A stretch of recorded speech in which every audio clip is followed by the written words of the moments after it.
There is hidden knowledge about energy manipulation that only the chosen few of the 33rd degree from the most secret societies have mastered. Manly P. Hall revealed these forbidden techniques in his lecture during the 1973 Scottish Rite ceremony, where he was recognized as a 33-degree Mason 47 years after writing The Secret Teachings of All Ages. The air you breathe is not empty space. It is the densest and most complex magnetic field known, where each planet emits its unique frequency through this invisible matrix. Egyptian priests measured these fields millennia ago for healing. Pythagoras recorded how temple geometric solids, cubes, octahedrons, dodecahedrons, emitted specific therapeutic frequencies. Franz Mesmer demonstrated that people forming circles around magnetized water in his tank created functional human batteries. Walter John Kilner photographed the etheric field extending 3 to 5 feet from the physical body, up to 1.5 meters of invisible protection. Your moral conduct is not religious decree. Every lie, every selfish act, every emotional outburst tears verifiable holes in this magnetic shield. What you call evil is beneficial energy failing to manifest properly. Alcohol, narcotics, and destructive emotions pierce your natural magnetic protection. 17th century Rosicrucians knew personal field integrity determines health, longevity, and the evolution of consciousness.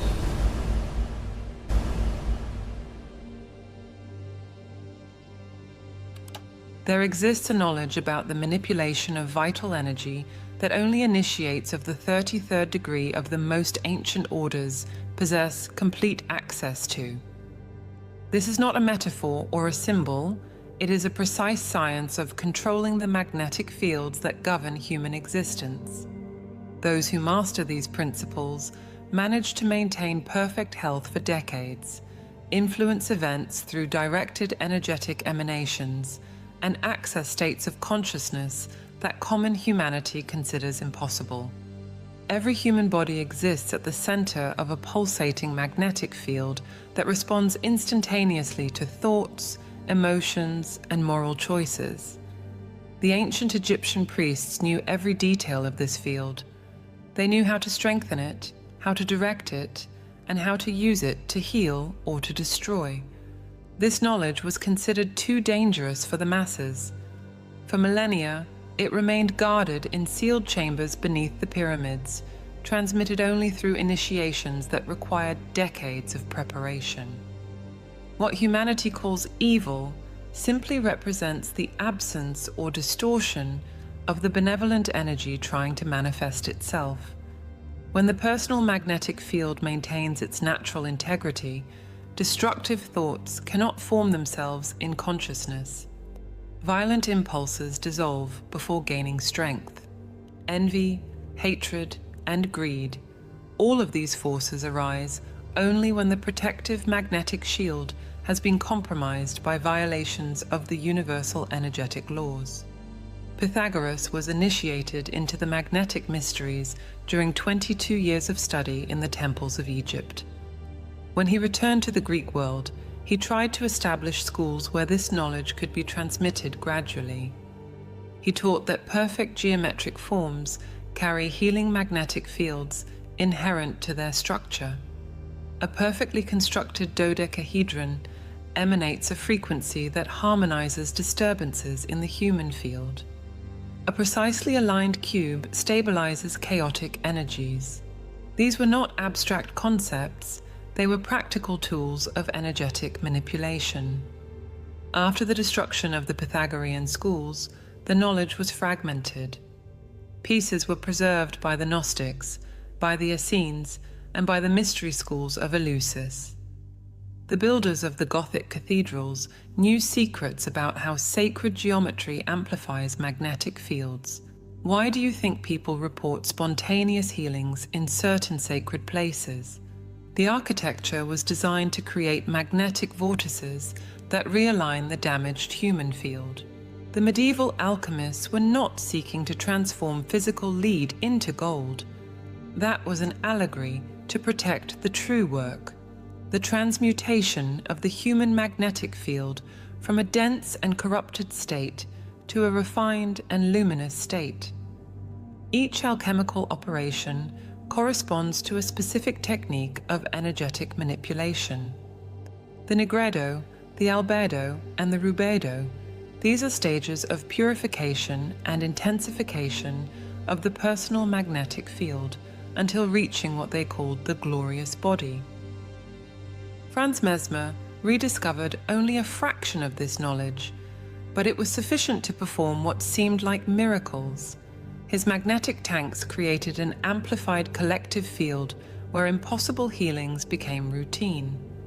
People formed human chains, magnetized water served as a conductor, and the group field reached intensities that dissolved energetic blockages accumulated over decades. The medical elite of the time panicked. If the public understood that disease results primarily from magnetic disturbances, the entire medical system based on chemical interventions would collapse. The air that you breathe at this moment is saturated with solar magnetic energy. Each inhalation pulls this energy into your personal field. The initiates know how to increase the absorption of this energy through specific breathing techniques combined with geometric visualizations. They understand that the seasons of the year represent variations in the magnetic quality of solar energy. Spring carries frequencies of renewal. Summer carries frequencies of expansion. Autumn carries frequencies of consolidation. Winter carries frequencies of introspection and purification. Have you ever wondered why certain people seem to drain your energy while others instantly elevate your state of mind? The human magnetic field extends between 3 and 5 meters beyond the physical body. When two fields meet, an automatic energetic exchange occurs. Integral and harmonious fields induce harmony in nearby fields. Corrupted and chaotic fields attempt to drain energy from more organized fields. The initiates learn to seal their fields, to create impenetrable magnetic barriers, and to consciously direct their emanations. The orders that preserve this complete knowledge have operated in the shadows for centuries. 33rd degree Masons study texts about magnetism that the public will never see. Certain Rosicrucian lineages maintain practices of magnetic manipulation transmitted orally since the Middle Ages. Even more secret groups, whose names cannot be mentioned, guard the final keys to complete mastery of the human magnetic field. The question you should be asking is not whether this is true, but why this knowledge has been so carefully hidden. The answer is simple and disturbing. A humanity conscious of its inherent magnetic power could not be controlled. People who understand how to strengthen and direct their magnetic fields become immune to manipulation. They do not become ill easily. They do not age at the normal rate. They develop capacities that defy the accepted limitations of the human condition. This is exactly why this knowledge remains restricted to the highest degrees of initiatic orders, while common humanity continues ignorant of its true energetic potential. Magnetism, considered in ancient traditions as a sacred science, was associated from early times with Egypt and Greece. Authors like Manly P. Hall mention that, in these contexts, it was understood primarily as a healing resource, and that Pythagoras would have inherited this knowledge.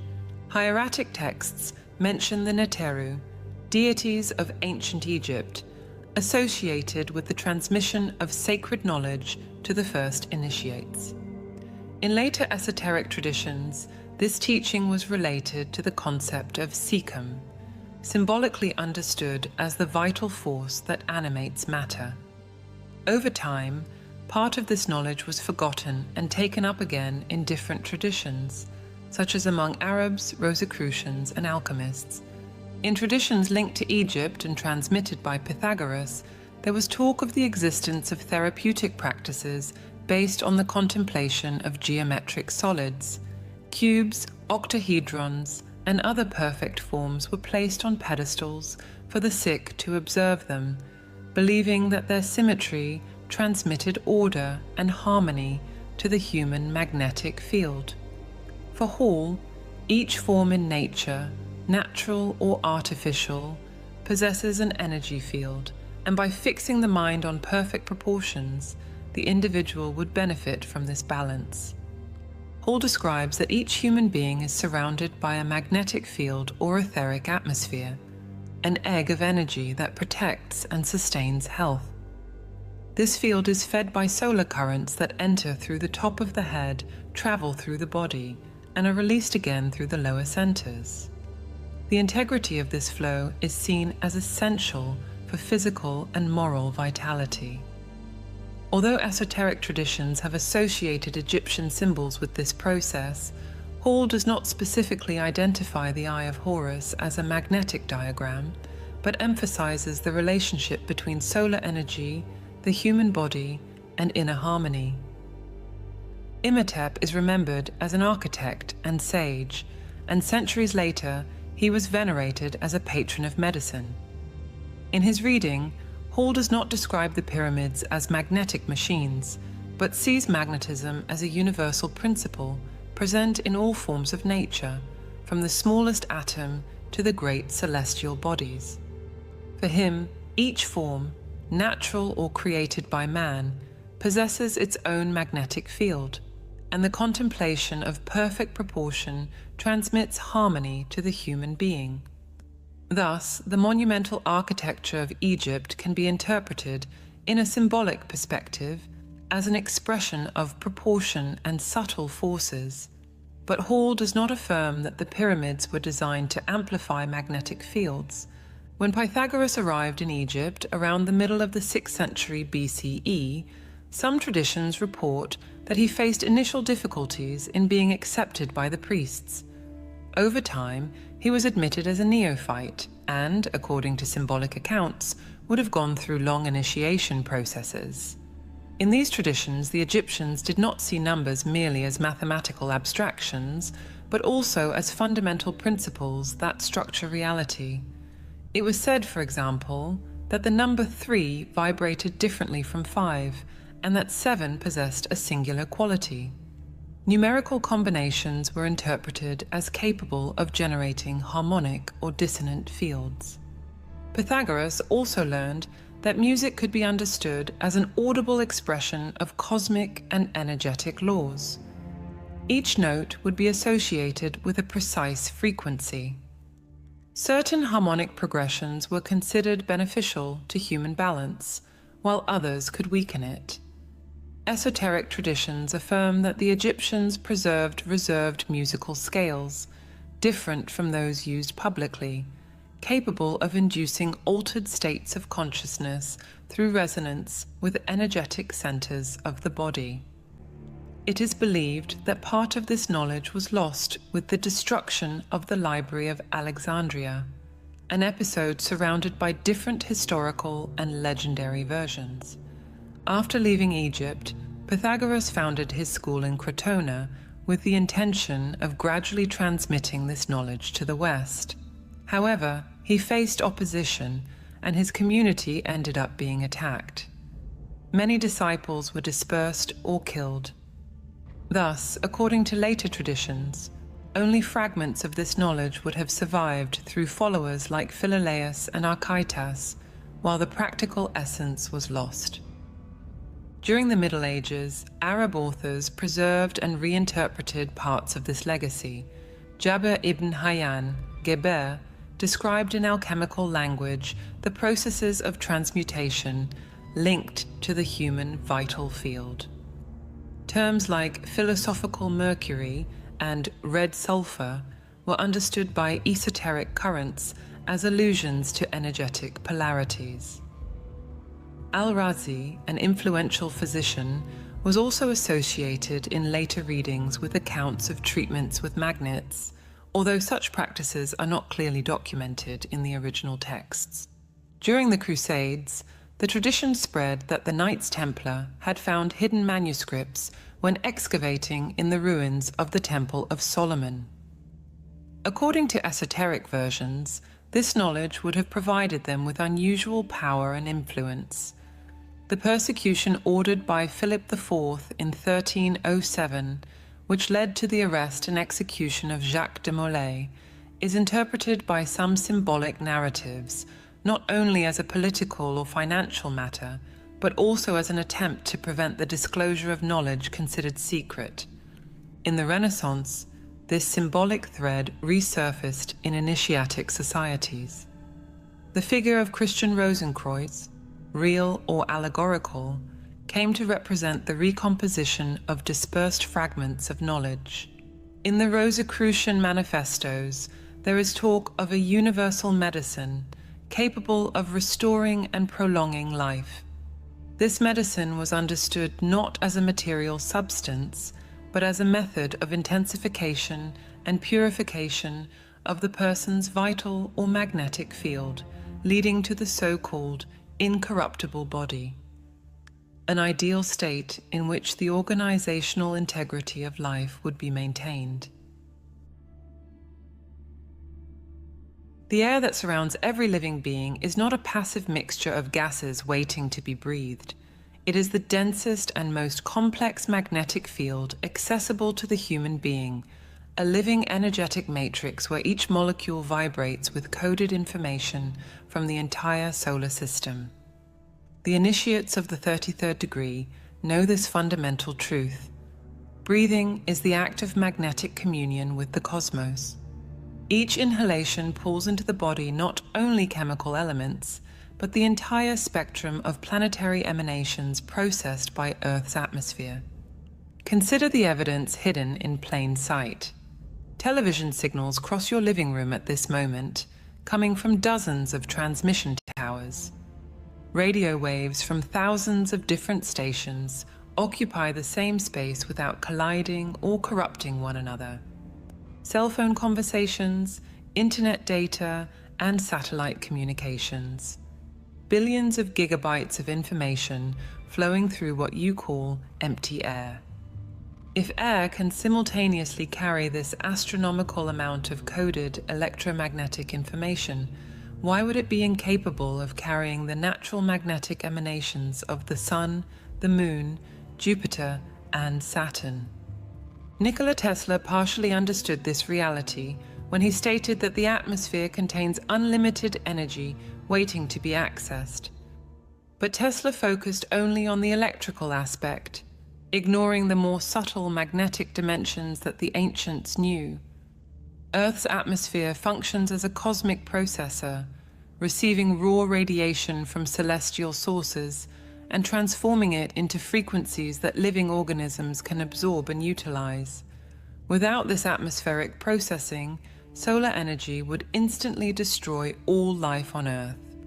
With it, this same energy becomes the primary magnetic food of every living cell. Mercury governs the emanations related to communication and movement. When Mercury is in certain positions relative to Earth, its specific magnetic influence intensifies in the atmosphere. Sensitive people experience mental acceleration, restlessness, and a need to express themselves. This is not astrological superstition. It is magnetic physics that official science does not yet possess instruments refined enough to measure. Venus emanates frequencies that directly affect the magnetic fields related to attraction and harmony. Mars projects emanations that activate fields linked to action and conflict. The ancient initiates precisely mapped how each celestial body contributes to the atmospheric magnetic symphony. They knew that Saturn emits frequencies that promote structuring and limitation. Jupiter emanates fields that induce expansion and growth. The Moon modulates all these influences, functioning as a gigantic transformer that adapts planetary emanations to terrestrial biological rhythms. The lunar phases do not affect only the tides. They modify the density and magnetic quality of the atmosphere in ways that directly impact human, animal, and plant behavior. The seasons of the year reveal another aspect of this hidden reality. Spring does not happen because Earth tilts toward the sun. That is only the superficial mechanics. Spring manifests when the magnetic quality of solar radiation changes to frequencies that activate growth and renewal. The air literally carries magnetic instructions that tell each seed when to germinate, each tree when to sprout, and each animal when to mate. Winter occurs when these frequencies change to patterns that induce dormancy and conservation. Plants demonstrate this truth daily. They do not possess a nervous system, but they respond instantaneously to changes in the atmospheric magnetic field. Sunflowers track the sun not through simple phototropism, but because they follow the solar magnetic gradient through the atmosphere. Trees communicate through magnetic emanations carried by the air, alerting the entire forest about pests or diseases before the attack spreads. What biologists call volatile compounds are actually modulations of the local atmospheric magnetic field. When you breathe, you are not just exchanging oxygen for carbon dioxide. You are literally downloading cosmic magnetic programming into your personal field. Take a deep breath now. At this moment, energy that left the sun 8 minutes ago is entering your body, already processed and coded by Earth's magnetosphere, by the ionosphere, by the stratosphere, until it reaches you in a form that your cells can interpret and utilize. Exhale. You have just returned to the atmospheric field, your own magnetic signature, which now mixes with billions of others, creating the collective field that we all share. The Taoist masters called this breathing the chi of heaven and earth. The yogis spoke of prana permeating the air. The alchemists referred to the spiritus mundi, the spirit of the world dissolved in the atmosphere. All were describing the same reality using different languages. The air is a living, intelligent magnetic field, constantly responding to the emanations of every star, planet, living being, and even thoughts strong enough to create magnetic ripples. The definitive proof is in the very existence of life. Anaerobic organisms can survive without oxygen, but no known organism survives without exposure to the atmospheric magnetic field. Experiments with chambers of total magnetic isolation show that cells begin to degenerate within hours. Animals become disoriented, then catatonic. Plants wilt regardless of available water or nutrients. Remove the magnetic field, and life collapses, not from lack of magnetism itself, but because the organism loses connection with the informational matrix that coordinates all vital processes. Walter John Kilner was not a mystic or spiritualist when he began his experiments at St. Thomas Hospital in London in 1908. He was a respected physician, head of the electrotherapy department, interested in developing new diagnostic methods. His discovery happened almost by accident. Experimenting with dicyanine, a dye used in photography, he noticed that by looking through screens treated with this substance, he could perceive a luminosity around his patients' bodies. It was not imagination or optical illusion. It was a visible, measurable, and photographable structure. What Kilner documented fundamentally contradicts the established medical view. The human energy field is not a uniform and amorphous emanation. It possesses 3 distinct layers, each vibrating at a different frequency. The first layer, which he called the etheric double, extends approximately 6 millimeters beyond the skin, appearing as a dark band in photographs. The second layer, the inner aura, projects about 10 centimeters, showing density variations that correspond to the state of internal organs. The third, the outer aura, can extend up to 5 meters in individuals with particularly intense fields. Kilner discovered that diseases appear first as distortions in these layers before manifesting physically. Tumors created dark spots in the field months before becoming palpable. Infections appeared as turbulence in the inner aura days before the first symptoms. Psychiatric problems manifested as ruptures in the outer aura, explaining why certain mental patients seem to drain energy from those nearby. Their damaged fields literally drain magnetism from intact fields around them. Harold Saxton Burr took this investigation further at Yale with more sophisticated instrumentation. Between 1932 and 1973, he measured what he called L fields, life fields, in thousands of organisms. Burr discovered that every living being exists within an electromagnetic mold that precedes and governs its physical form. Salamanders possess the complete field of a limb before regeneration begins. Seeds carry the electromagnetic field of the adult plant before germination.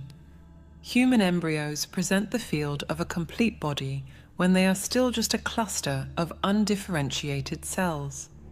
Solar energy enters the human body through a specific channel that Hindus incorrectly call the crown chakra. It is not a chakra in the popularized mystical sense.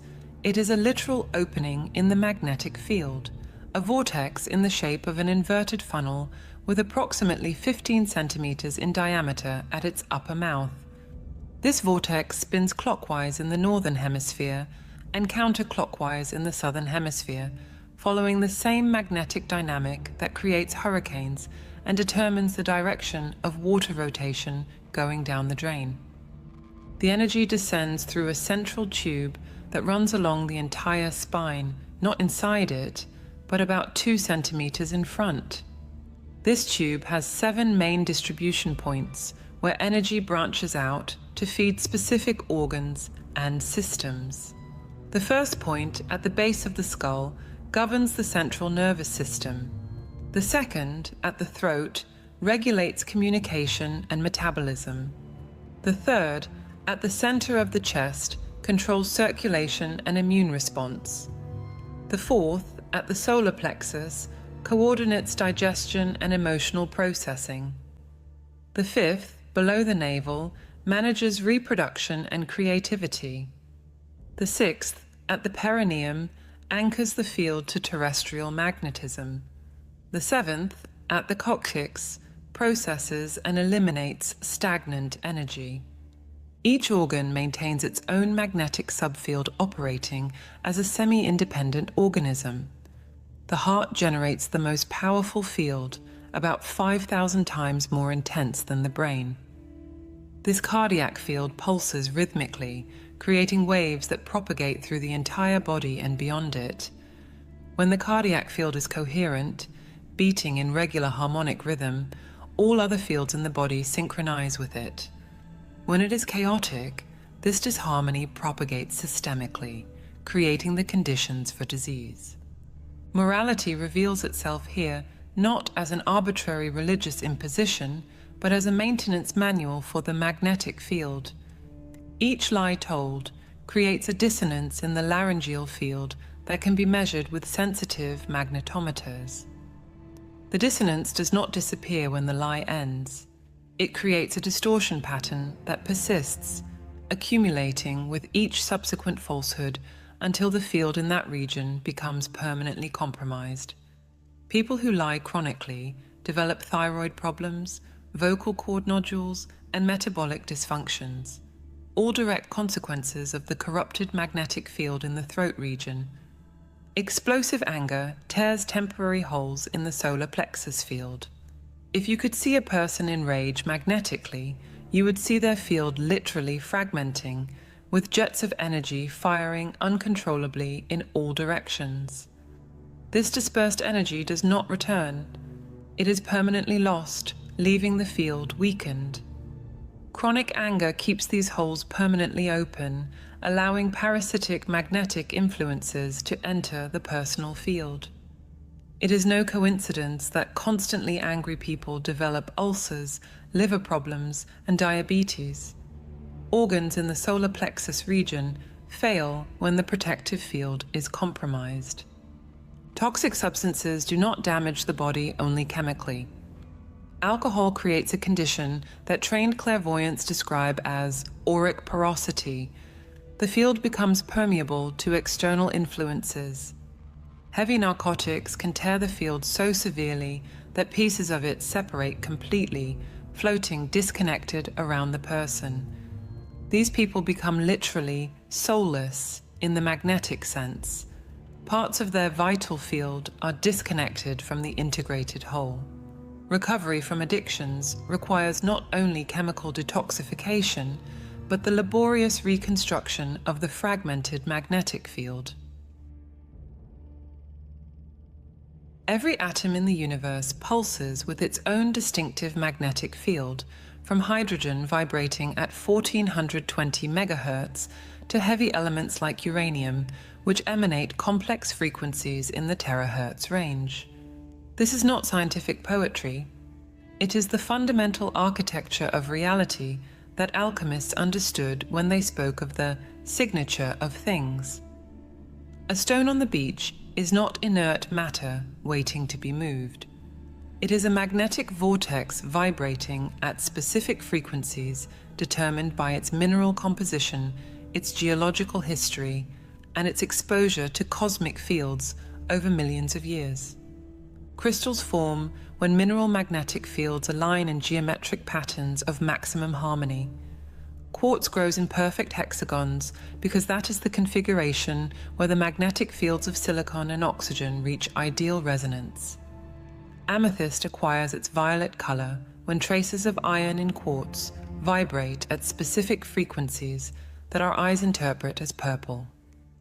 Each crystal is a natural magnetic processing device, receiving, storing, and retransmitting specific frequencies.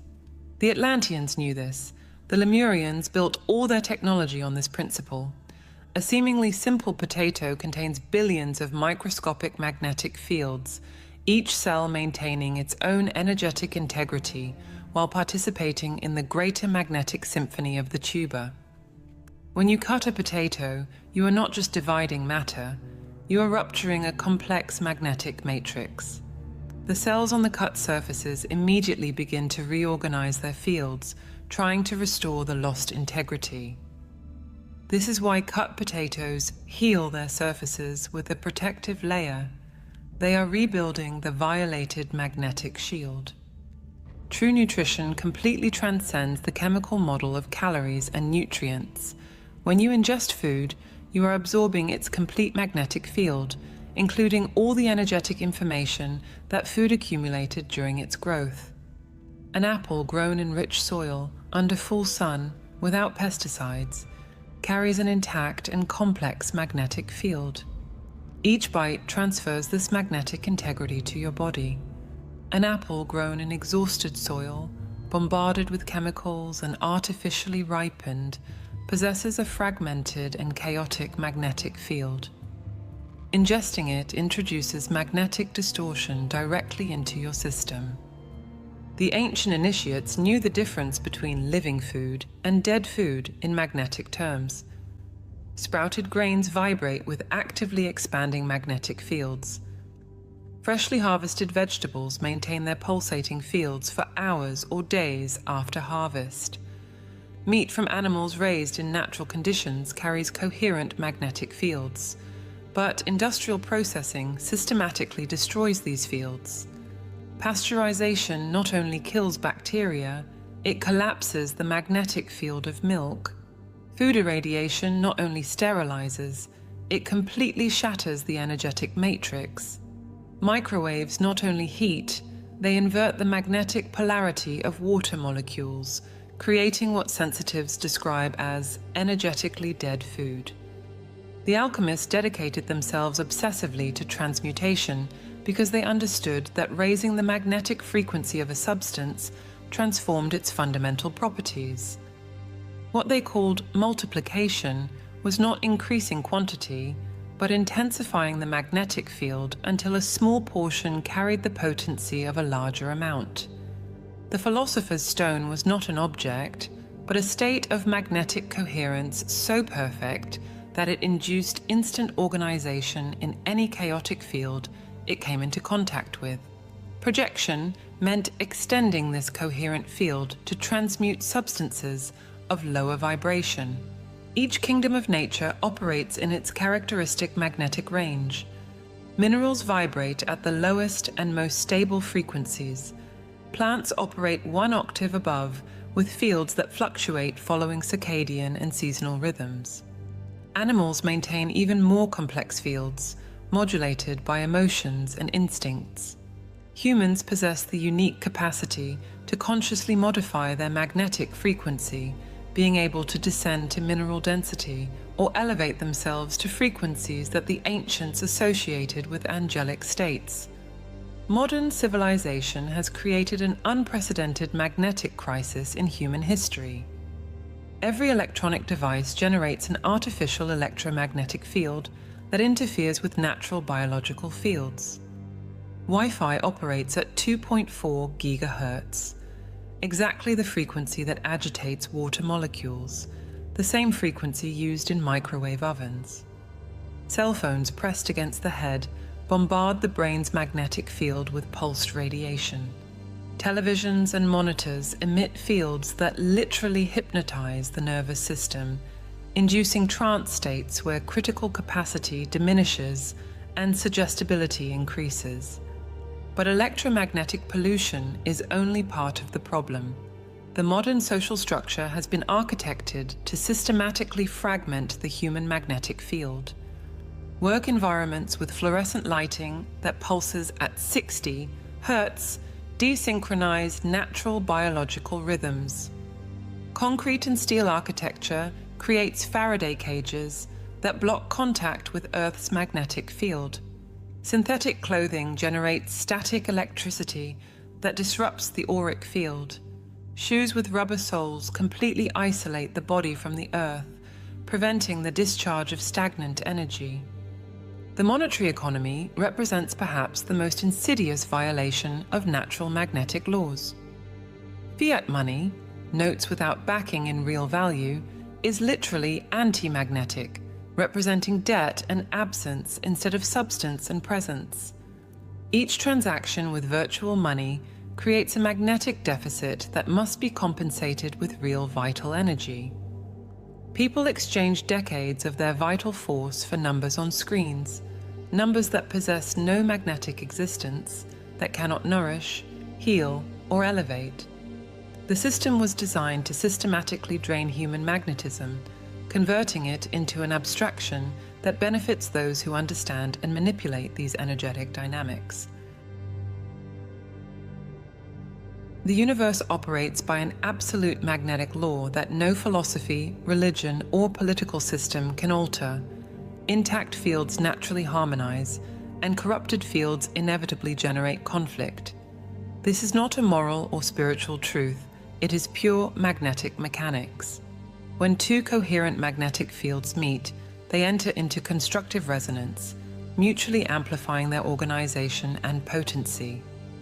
When fragmented or distorted fields interact, they create patterns of destructive interference that further degrade both fields. Every war, every conflict, and every collective mental illness results from this fundamental magnetic incompatibility. World peace will not come through treaties, agreements, or political changes.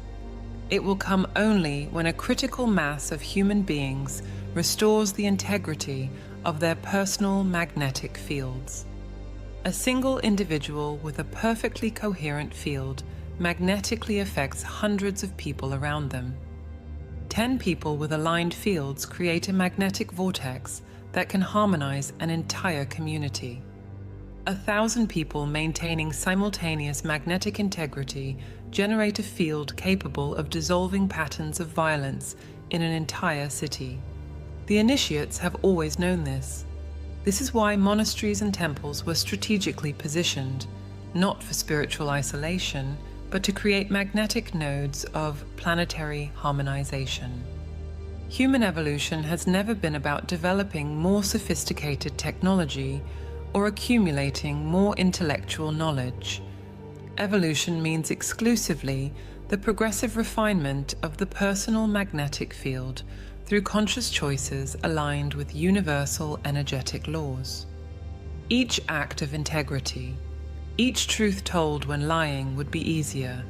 Each gesture of generosity when selfishness would be more profitable. Each moment of courage when fear paralyzes permanently strengthens the magnetic field. These fortifications are cumulative and transferable. The magnetic field you build in this existence becomes the starting point of the next. Those who systematically violate magnetic laws are not punished by some vengeful deity. They simply reap the automatic consequences of their degraded fields: disease, isolation, paranoia, and inability to experience elevated states of consciousness. What religions call hell is simply existing with a magnetic field so fragmented that only frequencies of suffering can penetrate it. What they call heaven is possessing a field so refined that it resonates only with frequencies of ecstasy and direct knowledge. The hidden controllers who manipulate civilization know these laws perfectly. They maintain their own fields through specific rituals, sacred geometries in their residences, and energetically intact food that the public does not even know exists. Simultaneously, they promote everything that fragments the magnetic field of the masses: entertainment that glorifies violence, denatured food, architecture that blocks natural energies, educational systems that suppress energetic knowledge, and medicine that treats symptoms while ignoring magnetic causes. But there exists a fundamental vulnerability in the control system. Anyone can immediately begin to rebuild their magnetic field, and once this process initiates with sincerity, it becomes exponentially self-reinforcing. First comes the perception that something is profoundly wrong with the presented reality. Then, the search for suppressed knowledge. Then, the first experiments with magnetic strengthening practices. Finally, the direct experience of states of consciousness that unequivocally confirm the magnetic nature of existence. You who have arrived here are not reading these words by accident. Magnetic fields attract through resonance. If this information resonates, it is because your field already vibrates partially at these frequencies, seeking confirmation and amplification. The question now is not whether you believe. It is whether you are willing to act on what your magnetic field already recognizes as truth. The path begins with the understanding that you are not a physical body that possesses an energy field. You are a complex magnetic field that temporarily organizes matter into human form. Each thought you allow, each emotion you cultivate, and each action you execute instantly modifies this field. There is no private thought. All mental content propagates magnetically, affecting fields around it. There is no isolated action. Each gesture creates ripples in the collective magnetic field that eventually return to the emitter amplified. Meditation emerges here not as an optional spiritual practice, but as a fundamental technology for the maintenance and amplification of the personal magnetic field. During deep meditative states, the human magnetic field synchronizes with the Schumann resonance, Earth's fundamental frequency, at 7.83 Hz. In this synchronization, an automatic reorganization of accumulated distortions occurs. Chaotic patterns dissolve. Breaches in the field begin to seal. Communication with intelligences that operate at higher frequencies becomes possible. All change begins with the understanding of your role as co-creator, and the only way to connect with this divine intelligence is through meditation.